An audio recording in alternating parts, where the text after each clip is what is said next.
appear to be live. Welcome back. Yeah, it's Tuesday, March 25th, 2025. Sweet. How you been? Good, man. There's no shortage of things going on in It has investing. been wild since our last check-in with the channel. And very wild, but we're not going to go over any of that. Nope. Ah, Nope, that's not why you're here. You guys don't care about the news. go to Coin Bureau if you Yeah. want to hear the crypto news or any other. There's all kinds of There's YouTube plenty channels. of people we will drop suggestions all the time, but that is not what we are here for today. I personally like the Crypto Panic app. It's a news app that you get on your phone for crypto news, Crypto Panic, and there's also an app called Crypto News, which has crypto news on it. Is that what it So does? yeah, Huh. but we're not talking about the news. We're talking about why. What the hell are we even doing here? And we are trying to make money by investing and trading. Now, Yeah, we're not even going to bury the lead on you. That's the point. that's yeah the point. A point of all that. Why are we messing around with this? We're not in charge of countries. We're not in charge of companies. We're not trying to change the world. Just me, like myself and Jack. Um, we're just trying to make money off of this whole thing. Now, and I have a lot of other opinions also. Like I do think decentralized money is going to change the world and is changing the world right I now. think it's happening before our eyes, but that And in the end, like that's not why I hold any of my precious coins. okay, so I think a lot of people they start messing around with crypto. They've never invested before ever. Hmm. Like I had a passenger be like,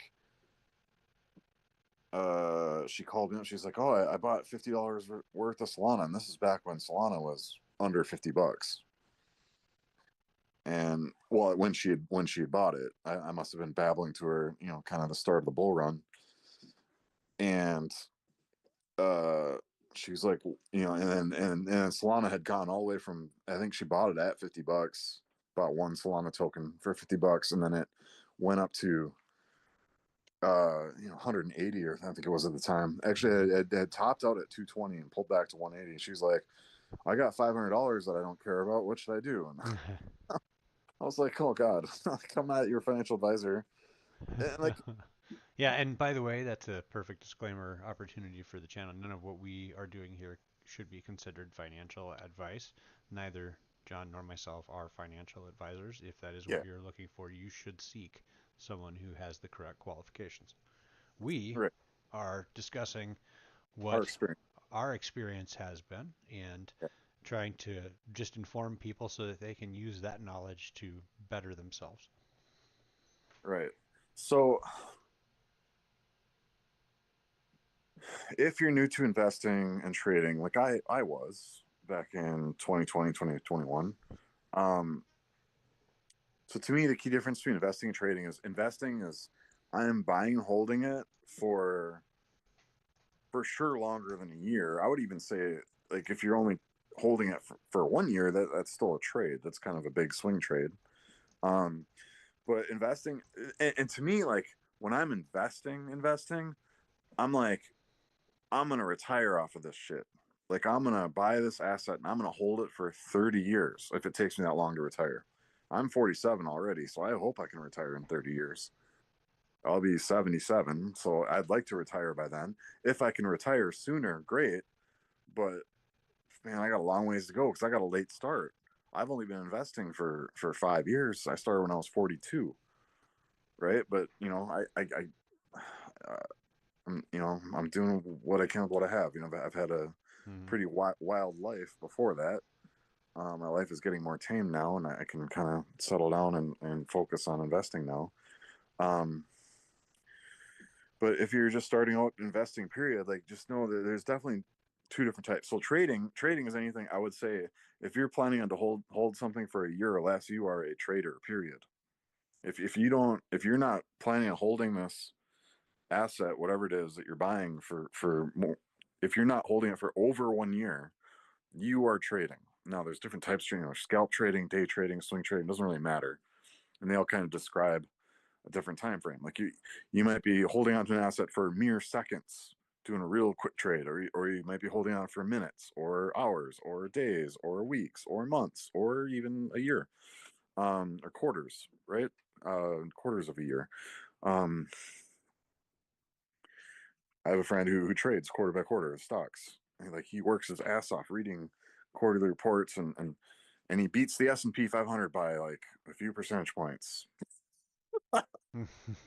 which, he's a good trader. The majority of traders can't even beat the S&P 500. So, I mean, great, but like I don't even know if he's beating the Nasdaq. He's beating the S&P 500. Anyway, it doesn't matter. But, um, and that's another thing. Okay, trading takes work, right? People think, ooh, trading, get rich quick, right? It's get rich quick in the way poker's get rich quick, right? Like you can see poker on TV, and then you can head on down to the poker room at the casino where the professionals are playing, and you can just walk in there like you know like you're the best because you saw it on TV one time, and you're gonna get smoked. And you could even, in fact, you could even go and win a session. Like the beginner's luck happens all the time, right? Um, and but if you play every day for a week, you're gonna lose money if your only experience is seeing it on TV. You're going to lose money over any kind of length of time. And the same thing is with trading, right? A lot of people, for some reason, it's the Dunning Kruger thing, where the less you know, the more you think you do know, and especially if you're an American, oh God, are you self confident? Yeah. and and and the truth is, to in my experience, the shorter the amount of time I'm dealing with, the more difficult it is to do it right. It's for me, right? So I'm speaking from my experience. For me, and I'm kind of naturally more long term with my investing. I'm not sure why. That's just kind of the way I look at it. So like the way I do it for investing is, I'm thinking about, okay, what's a good asset that is going to be good when I'm selling it in my retirement. When I'm 77 years old and I want to buy a steak dinner, I want something that's valuable then, not necessarily what's valuable now. In fact, the less valuable now, the better. If it's going to be valuable in 30 years, when I'm cashing it in for a vacation or to pay for my old folks home that costs $90,000 a month or whatever, right? Um, so that's what I'm looking at when I'm investing, and I'm kind of good at that. But then, and I can maybe like see like, okay, I think this asset might do well in the next year or two or in the next 5 years. But like,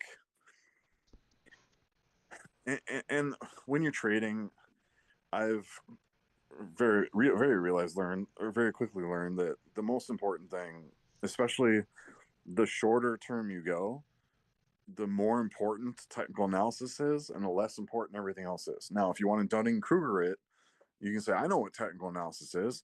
Tesla makes Tesla makes cars. That's technical analysis. Nope, that's not. Or you'd be like, oh, Tesla, I know what technical analysis is. Tesla makes, this much money per quarter. Nope, that's not, and that I think is fundamental analysis. I don't even It know. is. Yeah, that's fundamental. So But yeah, while you were talking, I just did what I do, and I put into ChatGPT what is investing, and it spit out 6 different points about different ways that you can invest, and you got up and basically, don't huh? see it. Well, it's what we're broadcasting, so you'd have to look at our YouTube channel. Oh, I'm not actually sharing it through the Zoom. okay. But you don't need, this is just what ChatGPT says. Trust me, you don't need to know this. I'm just doing this because this is what, hey, this is what I would do if I didn't know anything. I'd look it up on Google, I'd throw it into ChatGPT, I'd study Wikipedia, I'd do whatever I could to find as much information about these things as I can. And one of those things would be this. So I threw it up there and it lists, several different things: bonds, real estate, stocks, mutual funds and ETFs, cryptocurrency, startups. And basically, it says the goal of investing is to increase wealth over time. It's important to note that investing also involves risks, as the value of investments can go up or down based on various factors. So, I think that that's a fair representation, but I would say that, yeah, investing is, to me, investment is I see value in someone, something, some idea. And I believe that there is an inherent, undervalue to what I am looking at. And so I try to, and I'm not saying I'm great at it, I mean, I'm okay, but what I do with my investing is I try to find some sort of asset, something that I can buy that maybe it's a commodity that I can think to myself, this is actually worth more than it is going for as far as price is concerned right now. Like there's inherently more value to this thing than what it costs to buy it, and I will buy as much of that thing as I can. But then I go, well, I'm not always going to be right. Like some of those things I'm going to be wrong about. So I try not to have all my money tied up into one thing, right? I spread it out over a couple of different things, but not too much because you don't want to water down your performance. That's kind of the way I look at it. Now we don't have to go into detail on modern portfolio theory, but just the idea of investing is that I see longer term. For me, I'm looking at hopefully 5 years is kind of like that's the short. Like I hope not to sell for 5 years if I take a position in an investment. Um, again, sometimes life happens and I have to sell some assets to pay for something. But in general, there's a couple of reasons why I don't want to. First of all, you usually have to pay a fee for purchasing whatever asset you want to buy. And so if you are buying it and getting rid of it quickly, you're paying fees a lot more frequently, especially if you start trying to get in and out of something. And again, like John has said, that's more of trading. Now you're not investing at that point. You're speculating, you're trading, you can call it whatever you want, but you're not really investing at that point. So I agree, John. An investment seems to me, at least in my mind, to be a longer term horizon. And yeah, uh, Yeah, and I'm trying to learn both, right? Investing and trading. I'm trying to sure, learn for sure, and lessons from each can apply to the other, especially like so technical analysis to me is reading price charts. And someone with Dunning-Kruger might say, "Oh, I know how to read a price chart. There's time on the bottom, he's and, putting he's putting and it's chart. price." I'll put the Bitcoin chart back up. Right. There's time on the horizontal axis and price on the vertical axis. What more is there? Well, there's 300 years of technical analysis history, is what there is that you don't know about, right? Technical analysis started in the rice markets of Japan. There's a dude, I don't remember his name, but he would trade rice in the rice markets of Japan 300 years ago, and he invented the candlestick chart. He drew it, by hand, charted every day. He walked around the rice market and wrote down the prices that everyone was selling the rice for, and and charted it out. And then he looked at the charts and be like, "Oh, this looks like a bottom. I'm gonna buy when rice is cheap." And then rice keeps for a while, so he'd buy up all the rice while it was cheap, and then he'd sit on it and wait until the price went up pretty high when he thought it was about topped out. Then he would sell all his rice, and he would just he was a and I don't know what time frames he used, but Well, I would he guess. he realized that there was some cyclical nature to it, but Yeah, but couldn't quite at first. Like nobody really knew how there was a pattern there. right. And So so they 300 started years. they started Go a ahead. way of charting, the method of charting, the way that the rice was bought and sold, and it was they ended up with several different methods, but candlesticks, what you see on the screen now, is one of the methods I believe that was first developed back then, Yeah, and it's the one I think is most widely used now. yeah, and it doesn't really matter if you're using candlestick chart or a line chart because you can use Sure. there's lots of charts, there's bar charts, there's all kinds of charts. But the point is this is back when there was like samurais and emperors and castles and kingdoms and all that crazy stuff. And this dude who just walked around the race market with a pen and paper. This dude became the richest man in all of Japan. From So, and he from, did that by trading. yes, and by being the best trader. He wasn't the only one trading in the race markets. He was the best trader in the race markets. He invented technical analysis, and technical analysis has only been added to and improved on over the last 300 years, and especially recently with computers. Like there's all kinds of indicators and whatnot. And so if you're a zero to hero person who wants to make it with short-term trade, now with short-term trading, you can get rich faster than with long-term investing. That's absolutely true. It's possible to do that. Yeah, with greater If reward you're possibilities come if greater you're a good trader, risks. right, if you're a good trader, you can do that. Right? How do you become a good trader? Well, for me, when I'm learning investing or trading or poker or chess or any other game of skill, which all four of those things I just mentioned are games of skill, if I'm trying to learn a game of skill and I'm trying to get better at it, I learn from someone who's already good at it, who's better than me, better than most people. In fact, the better they are at the game, the more I want to learn from them. Okay. So you don't want zero to hero listeners, please don't learn your technical analysis from me. I'm not a good trader. I hardly trade at all. I'm mostly an investor. But I've run across some good traders that I'm trying to learn from, such as Charting Man Dan from the Chart Guys, is a YouTube channel and a website. Name I, drop.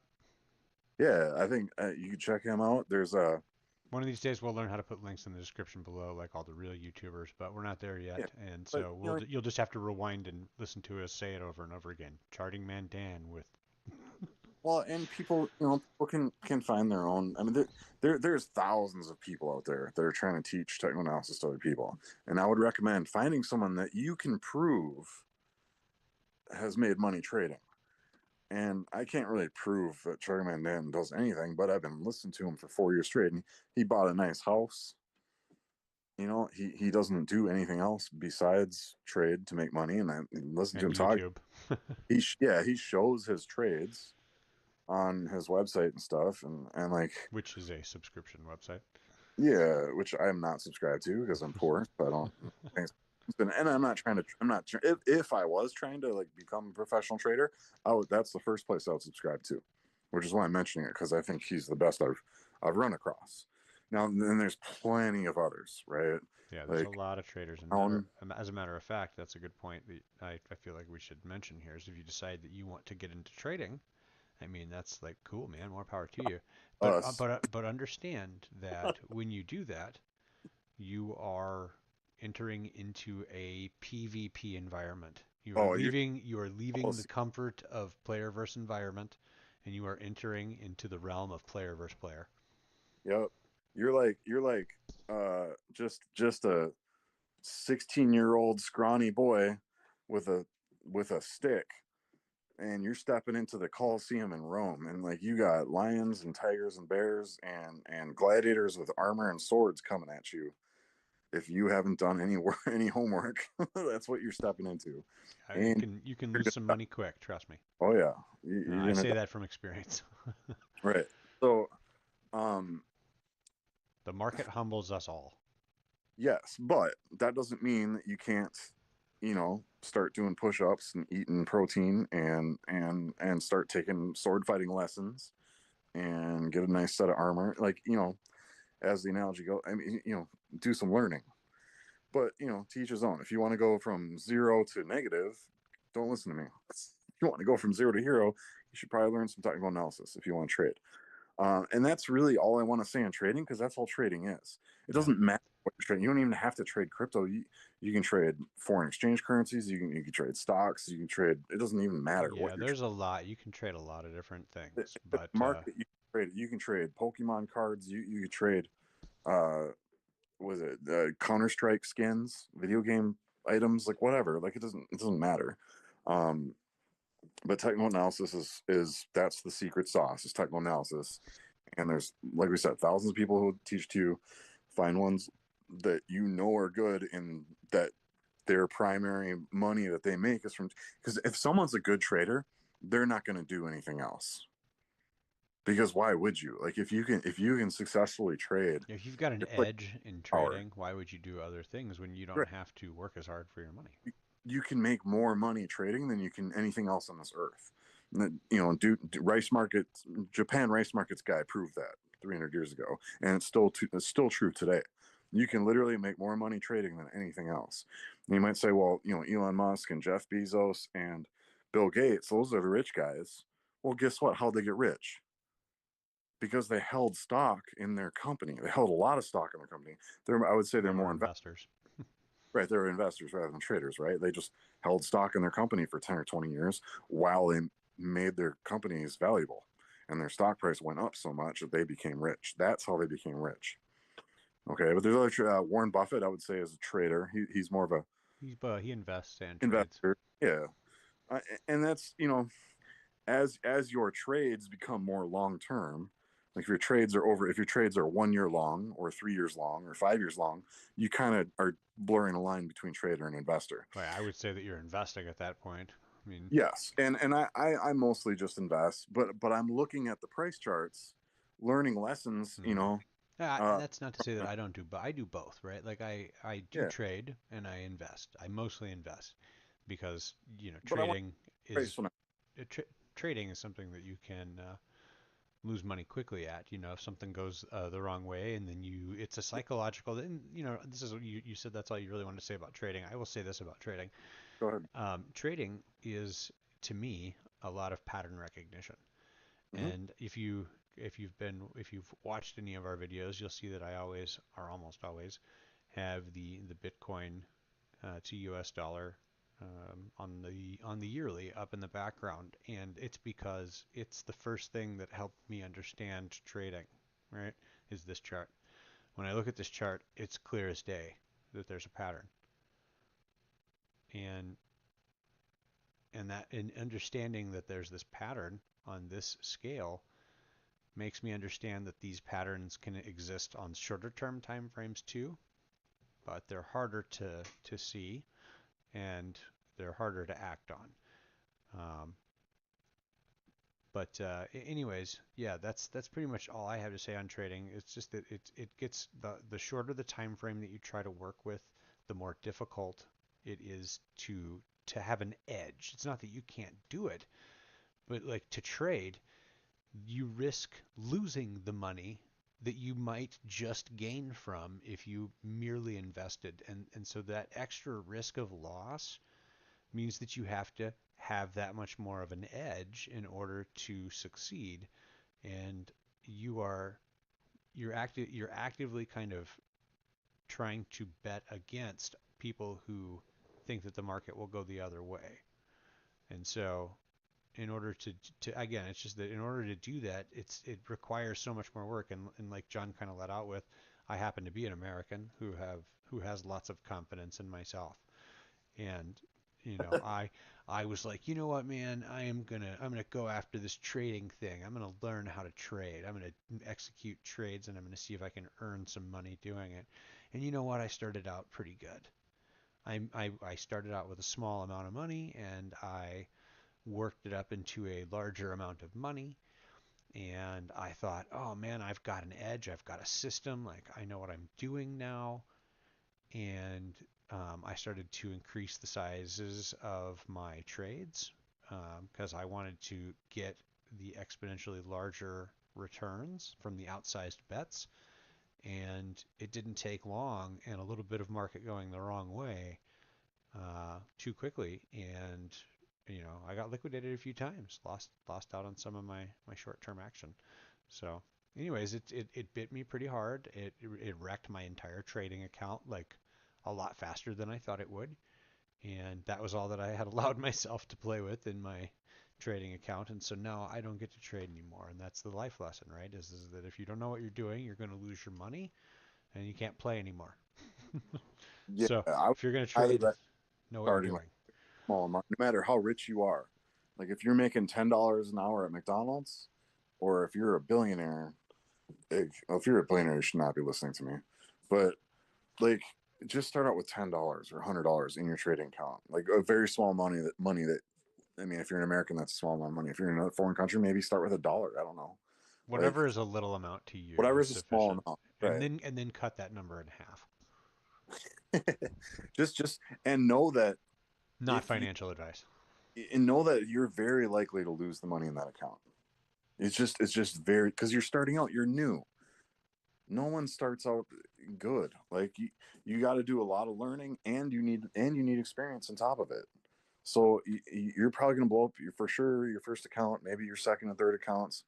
So you have to keep it real small until you can prove that you actually make a profit for over a long period of time. Like Jack proved he could make a profit for a short period of time. So then he upped the stakes and then he got blown up. And that happens in poker all the time. Mm-hmm. Especially because in poker, and the higher stakes you go, usually the more difficult the game is.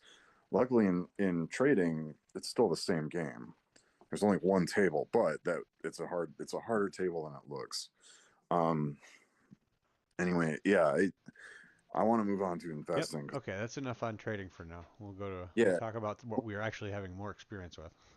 yeah. The long story short is learn trading from profitable professional traders.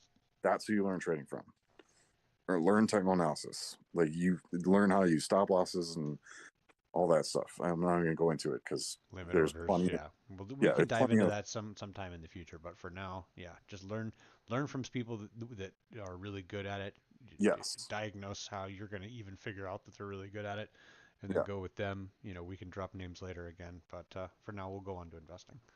So yeah, so there's investing. So Jack was talking about buying things that were undervalued, and I kind of view that as like a trade long term trade version of investing almost because and I'll do that too, but like dude, a lot of the shit I buy is overvalued right now. Like if you look at the price earnings ratio, it's pretty gross on a lot of the things I'm buying. And that's because and that's because other investors are seeing the future value in these investments and are bidding it up way beyond their current earnings, way beyond their justified current book value would should be, um, because me and those other investors are expecting the earnings to be higher in the future of these companies than they are now, which I guess is kind of the same thing, right? It's worth less now than it will be in the future. It's undervalued now in that maybe an asset is valued at its current earnings, or maybe the earnings it'll get next year, when in 10 years it'll have 10 times the amount of earnings, but it's only maybe next year the earnings will double, and so maybe it's trading at twice what its like book value or whatever would be. And so um I don't know, I guess to me, the when I look at investing, I look at like one of my first big investments that I never made because I didn't do any investing back then was Tesla stock. It was very obvious to me as soon as Tesla IPO'd. I was I went to college for engineering, for mechanical engineering, and I was interested in electric cars, wind turbines, and solar panels. And 20 years ago, there wasn't really electric cars. Toyota was just starting to make the Prius 20 years ago, and which is just a hybrid, still a gas powered hybrid car. But and Elon Musk started. It was actually car magazines like Road and Track, like just regular like Motorhead car magazines started showing these Teslas, and I was like, oh dude, this is super cool. It was the Tesla Roadster, I think, which they made from a Lotus Elise, which was a cool looking car, and that was the first Tesla. Was basically a they bought like a bunch of Lotus Elises with no drivetrains in them, just the body and the wheels, and they put their own electric Tesla drivetrain in it, and that was the Tesla Roadster. And at the time, all the company did was lose money. They're billions of dollars in debt, and they're going billions of dollars further in debt every year, and just lighting cash on fire, and trying to build car factories, trying to build a whole car company from scratch. Um, and so, but I was begging my parents to buy it because I thought they had money, and they were like, "No, electric cars are dumb," right? But and the real argument should have been, no, they lose money. Because any business that loses money, I'm not going to get into that either. But basically, to me, when I look at investing, I'm like, what's going to be a big deal? To me, I could, just because of the laws of physics, I could tell electric cars are going to be a big deal in the future. Also, if we, don't want to continue to put a thicker and thicker blanket of carbon dioxide on ourselves, we should, and we don't want to, and if we don't want to walk or ride a bicycle, we should probably figure out how electric cars work. Um, just as an example, and of course, Elon Musk is an evil Nazi now, but um, uh, with Bitcoin, like, The Nazi's debatable. The evil isn't, I guess. That's what I'm not told. right, not the debate I'm looking for here, but it's just that tech, I see technology advancements as good investments. Like if a technology is future tech, right? Like, and to me, Bitcoin has been future tech. It's becoming present tech now, right? Like corporations and countries and wealthy individuals are parking cash in Bitcoin because it's better to park cash in Bitcoin than it is to leave it parked in cash. Yeah, that's a great point. And like that was, you're moving into Bitcoin for your investments, and that's where, like, with Bitcoin specifically, was maybe the first time that I saw something that had value that was unappreciated at the time. Yeah, Like yeah, for that sure. may be the first asset that I was like, whoa, this thing has value. I can see it, and most people can't. And Yeah, so that's, and I tell you what, if you're listening to this right now and you're anywhere near the time that we put this out, 32525, uh, then you're one of us, man. You're one of the ones that's figured it out before most people. yeah. I think North. I just saw a chart on Invest Answers. I think North American Bitcoin ownership is 10% right now. I don't know if it's Bitcoin and crypto, and they Got it. probably and that's not going to be on chain, right? That's going to be like through Mm. exchange and whatnot. Uh, Custody. and I think South America was like 6%, and they showed like Europe and Asia were each 3%, and I think Australia, I don't know remember what Australia was. I can't remember. Africa was only like 1%. So like, there's a lot of room to grow still as far as like crypto ownership, Bitcoin ownership, and Did you and happen to catch the total percentage of the world? well, I mean, you could probably figure it out. I'll just figure that out for you. Don't you keep going. Yeah. But so gold has been an investment for 5,000 years. Gold's been a solid investment for 5,000 years, and I forget what the term is, but if something's been doing something for so many years, it's probably going to continue to do that for so many years, right? So gold has been money and an investment for 5,000 years. And I assume gold will continue to be money and an investment for 5,000 years because of its chemical properties. Now, Bitcoin has a lot of similar properties, even better. And what gold doesn't have is a ledger. There is no ledger that comes with gold, right? Gold is just the coins, basically, is one way to describe it.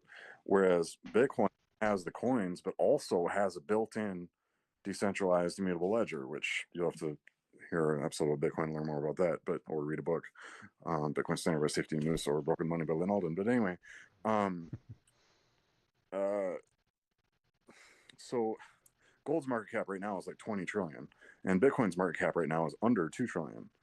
And if Bitcoin is the next gold, well, Bitcoin could probably 10x from here easily to be equal to gold, right?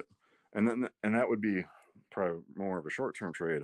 Long term, a person could say, well, gold has a 2% inflation rate. Supply inflation rate averages around 2% a year, and so it's a pretty good store value, but it's got 2% leak every.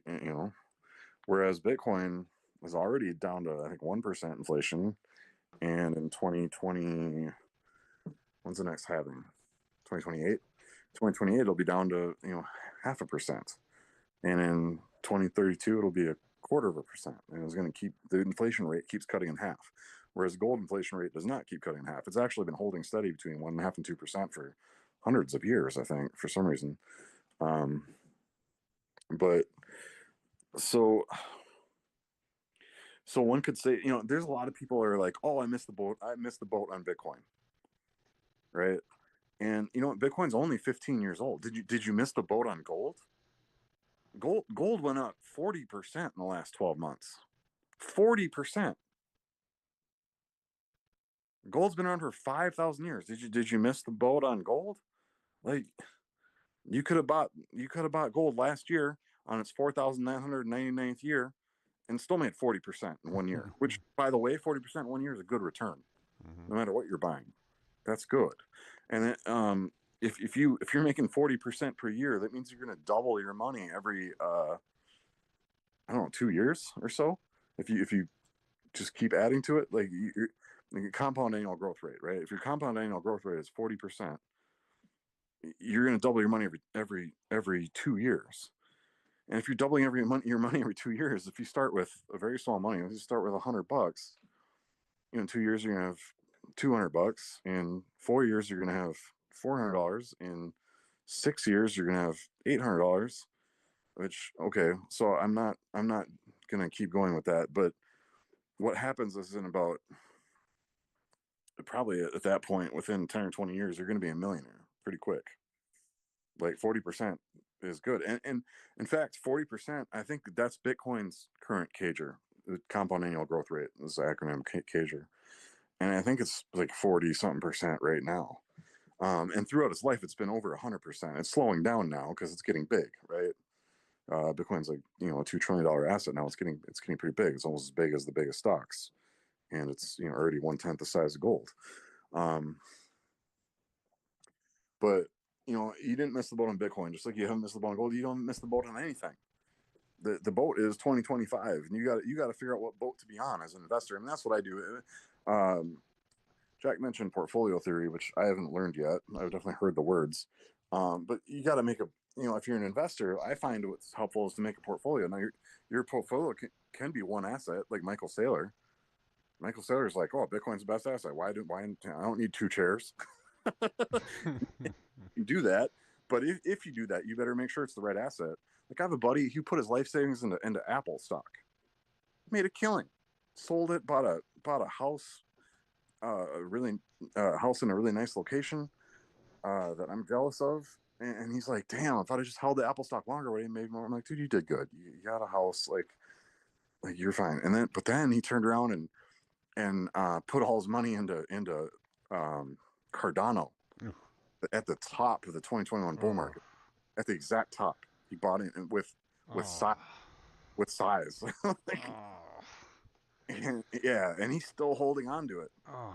And he hates Charles Hoskinson. Like, he's so upset. Like, he's just like, Oh.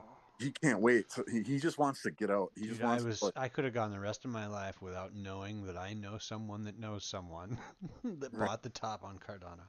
right. So if you're buying one asset, and I know more about Cardano than he does, and I have not researched Cardano very much. Uh, I I learned enough just from reading the Cryptopians by Laura Shin to know enough that I don't want to be involved with Charles Hoskinson. Um, and then I've learned a little bit more about it. Like Cardano's slow, smart contracts don't work on it. I think the mempool doesn't even work. Where if you spam more transactions than the mempool can hold, it just like drops transactions. Like, there's no fee market. Like with Bitcoin and Ethereum and Solana, if you're willing to tip the miner or the validator, like adding a bigger fee, your transactions has a higher chance of being included in the next block. The higher the fee you give, right? But with Cardano, you can't change the fee. The fee is fixed.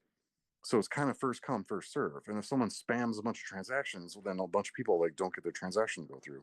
That's what I've heard recently. But Cardano's got all kinds of problems. It's very slow. It doesn't do anything. It's proof of stake, so it's not as decentralized as proof of work. And I think it has some other centralized factors, but this is not a Cardano analysis. Right? All I'm saying is, if you're putting all your eggs in one basket, you better be damn sure it's the right basket, right? Yeah, and I mean if you're gonna go in with a lump sum, you better make sure that you know at what stage Then you got to the know the time. market is at. Yeah, you have to time the market if you're gonna do that, and it's easier to keep your money in the market for a long time than it is for you to find the exact time to put a bunch of money in. So it's a good way to screw up investing is to blindly hook all your money into one asset that you don't even know anything about, and you don't even know like the timing of is this a local high or a local low on the chart. Like, if, that's a good way to like. That's the same as taking your life savings and going to day trade with it without learning technical analysis, right? It's the same thing. Instead, be first of all learn from professional investors, learn from investors who made a lot of money. Learn Warren Buffett has books that he's written and books that he's read, like Benjamin Graham, the Intelligent Investor. There's what's his name, Peter Lynch, the one up in Wall Street. I'm reading. I've read The Psychology of Money by Morgan Housel. There's I Will Teach You to Be Rich by Ramit Sethi. Again, Broken Money by Lynn Alden, and The Bitcoin Standard by Seyfettin Ammous. And there's just as many books about investing as there is about day trading. And there's plenty of people who've made a lot of money investing, and that you can learn from it. There's a podcast I listen to. There's all kinds of stuff, right? So The amount of content you can consume to learn about this subject is fast. vast. So, but learn something. And I mean, what I do personally right now, I mean, I hold a lot of Bitcoin and a lot of Solana because Bitcoin and Solana have gone up a lot since I bought them. Because I went in real heavy with basically I went in with my life savings at the bottom of the 2022 bear market, which wasn't a lot because I'm just an Uber driver and I just bought a house, which most of my money went into the house, unfortunately.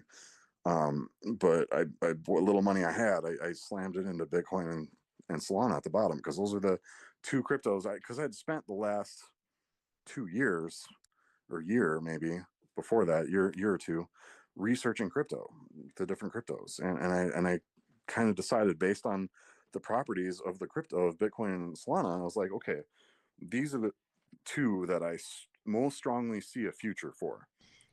And so, and I'm based on the previous 4 year cycles using technical analysis. So I was like, okay, this is probably about the bottom, and I was dollar cost averaging as well.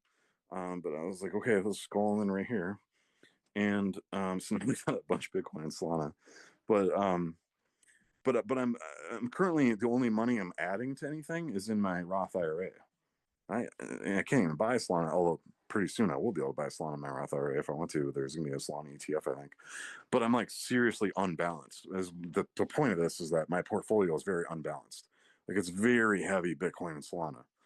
Um, be, just because. Now, if I was to like make a portfolio Because from they're winning, you think you're betting that they're going yeah. to be a better winning asset than others. Well, also I can't sell them, otherwise I'm gonna pay a bunch of taxes and pay a bunch of health insurance, and I don't even know what kind of disaster happened in my life if I sell this shit. So I'm kind of just stuck holding it. But with my Roth IRA, what's nice about my Roth IRA is I can buy and sell shit all I want, and I don't have any taxes. There's not going to affect my income or my government benefits or anything because in the Roth IRA.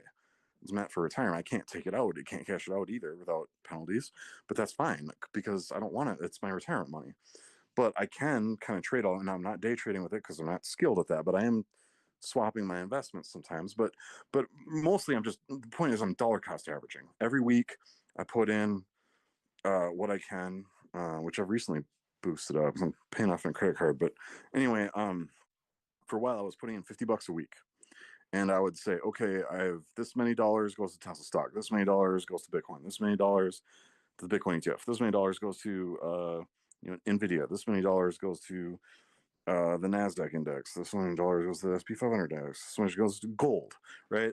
And right now my percentages are I'm acquiring 25% gold, 25% Bitcoin, 25% Tesla, and then 25% other stocks. And of those other stocks, half of it's Nvidia, and the other half is basically Magnificent Seven. The rest of the Magnificent Seven stocks, you can look that up, and just some other tech stocks. Just like a couple more, um, like Broadcom and Palantir started, and I'm just dollar cost averaging, right? So I'm not trying to time it, but that's just kind of. I figure that's a pretty balanced for me. That's a pretty balanced. Now, for the average person, this would be an insane clown portfolio, right? Because it's so heavy in a few assets, like it's going to be volatile.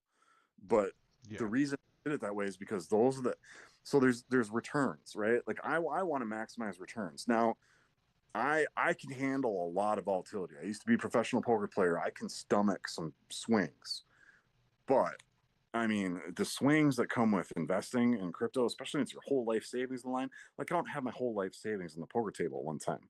I might have, a week's salary on the table at a time or something, right?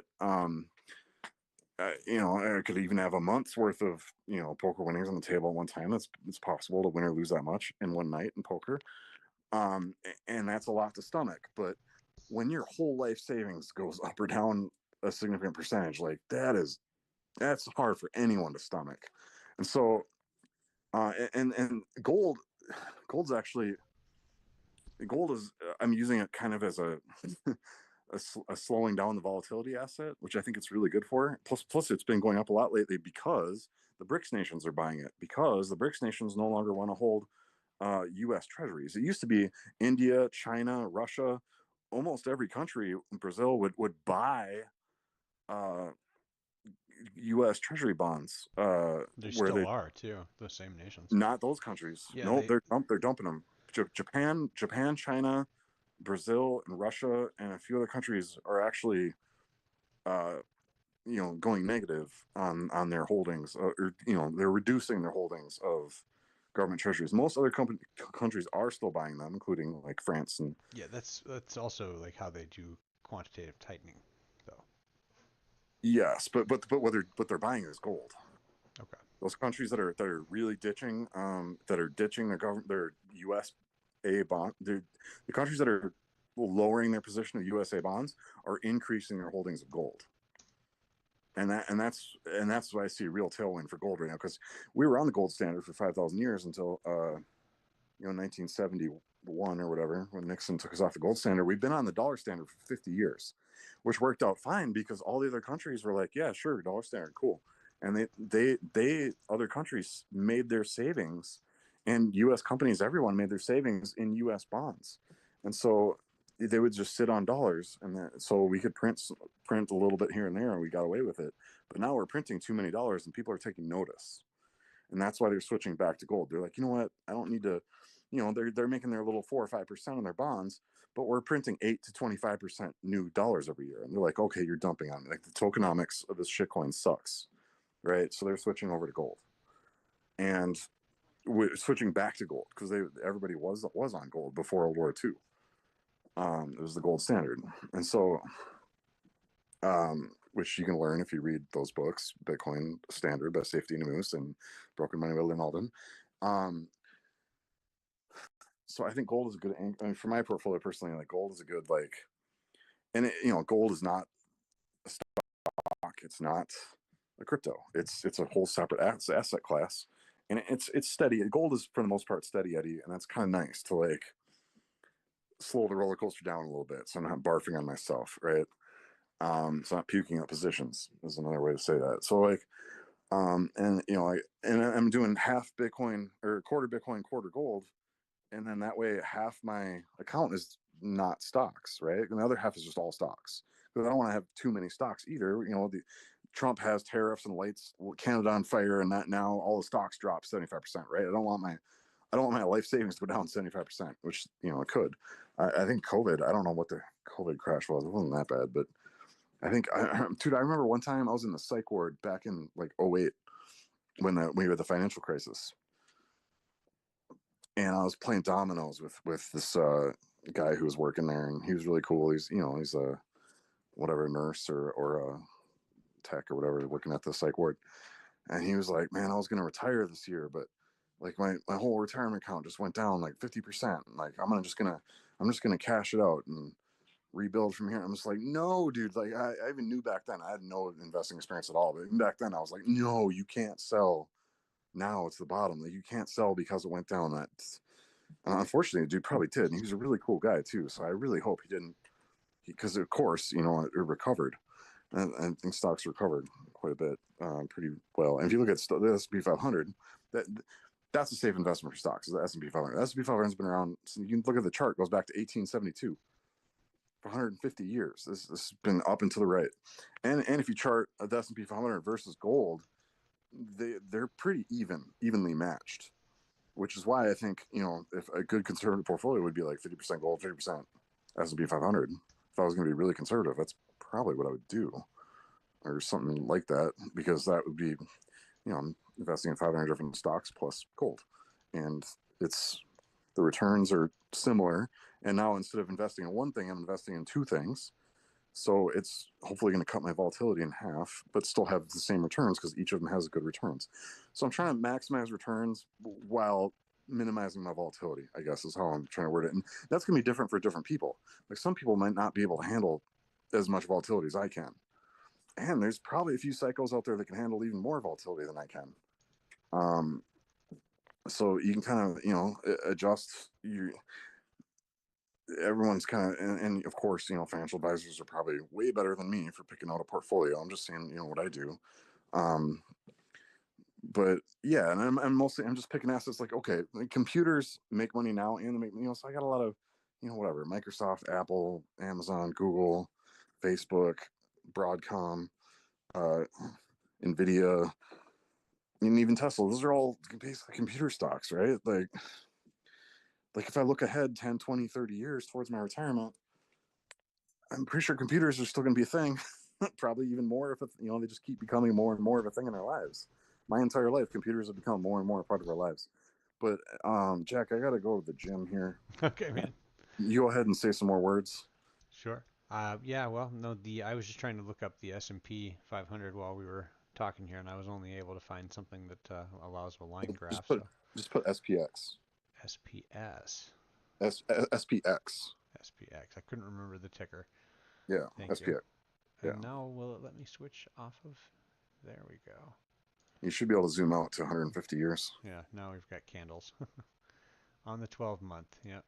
And there's all of the entire history. That's all the years. And you can do the SPX/gold, and you Mhm. can. So the Did, SPX chart is in terms of dollars, but you can put it in terms of, because it kind of just goes up really and starts going accelerating more and more up, and that's because we're printing more and more dollars. But if you can chart it versus gold as well, what it'll is look a it? little What's the ticker for gold divided by what? gold, gold, gold. GOLD. Yes. So there you go. That's So you notice how it's not as consistent now. right. There's ups and downs. So when that chart is going up, the S&P 500 is outperforming gold. When it's going down, gold is outperforming the S&P 500. So as you can see, and it's kind of settled in the middle right now. It could go either way, really. Someone with better TA skills than me could probably figure that out. But see you later, babe.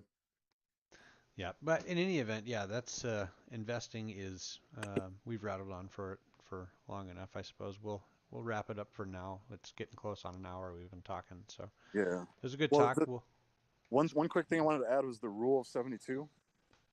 So you got to figure out whatever asset you're investing in, the compound annual growth rate. Like let's say the compound annual growth rate is 10%. Well, you take 72 divided by 10, it's about 7. So it'll take about 7 years to double your money, which is quicker than you would think, right? yeah. It's pretty good, Hmm. right? Like the 7% compound annual growth rate would be doubling your money every 10 years. Because it takes 7 times 10 is 70, close enough. Hmm. So it's a mathematical shortcut, right? So if you're getting a 20% cager, then you'll double your money. 72 divided by 20 is, whatever, 3.5. So you probably double your money in about 3.5 years. It's a mathematical shortcut, but it's a good way to like kind of wrap your head around how quickly you'll double your money investing in something with a certain compound annual growth rate. So, I mean, that's definitely when I compare assets I'm investing in, I'll look at like the 5 year chart and just look at like Tesla's gone up, whatever, 600% in the last 5 years. Broadcom's gone up 500% in the last 5 years.